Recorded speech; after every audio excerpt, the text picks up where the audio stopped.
Florian Gazan sur RTL. À jamais les premiers.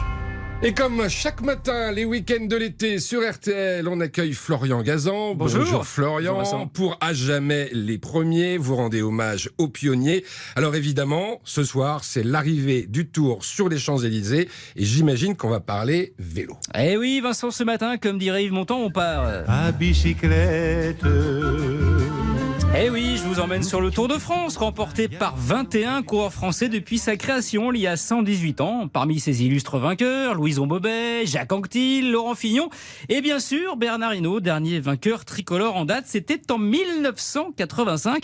Est-ce qu'on se fout chaque année de la gueule de nos tennismen à Roland-Garros, en leur appelant Noah 83, nos cyclistes, finalement pas beaucoup mieux. Bon, vous avez dit 118 ans, j'ai calculé, le Tour de France est né en 1903, c'est ça ?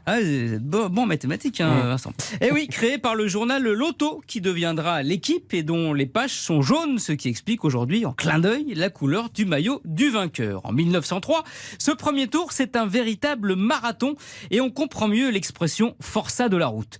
2428 km à effectuer en 6 étapes. 6 étapes seulement. Oui, pour vous donner un petit ordre d'idée, cette année, c'était 3383 km, mais là, en 21 étapes. C'est pas la même. Le tour part donc de Montgeron, dans l'Essonne, le 1er juillet. Oui, on n'a pas pu partir de Paris, car le préfet de l'époque, Louis Lépine, le futur inventeur du concours, l'avait interdit. Alors au départ, c'est le favori, le petit ramoneur, le surnom donné à Maurice Garin, 32 ans, tout simplement, parce qu'il était petit, 1m62 pour 61 kg, et ramoneur à Maubeuge, tout est logique. C'est là d'ailleurs à Maubeuge qu'il achète son premier vélo, 450 francs à l'époque, c'est pas rien, ce qui équivaut quand même à 2 mois de salaire d'un ouvrier. Il passe tellement de temps d'ailleurs dessus qu'on le prend pour un fou. Le nord de la France, théâtre de ses premiers exploits, puisque Garin, bien que né en Italie mais naturalisé français 2 ans avant le Tour, avait remporté Paris-Roubaix à 2 reprises. Oui, mais vous le savez bien, favori du Tour, ça ne veut pas dire vainqueur à l'arrivée. M'en parlez pas, Vincent. Parlez pas, oui. D'autant plus que face à lui, il y a son coéquipier de l'équipe, la française, Lucien Potier, surnommé le boucher de Sens.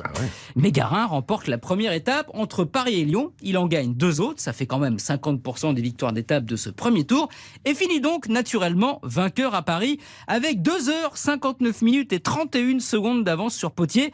Ça reste encore aujourd'hui le record du plus grand écart entre un vainqueur du Tour de France et le deuxième. Ça risque pas d'être battu d'ici tôt. Non, je pense pas.